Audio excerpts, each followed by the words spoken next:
Ay, bebe, oh. Ito na, naka-video na. Oops. Manlaglag ang ating chandelier.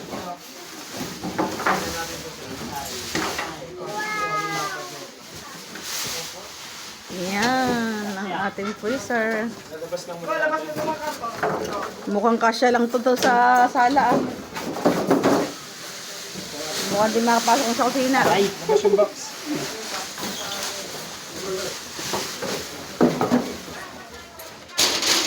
Ayan. Unboxing na tayo ng ating freezer.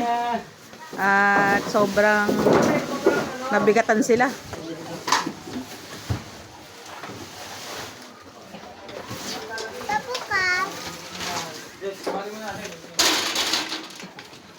Papa.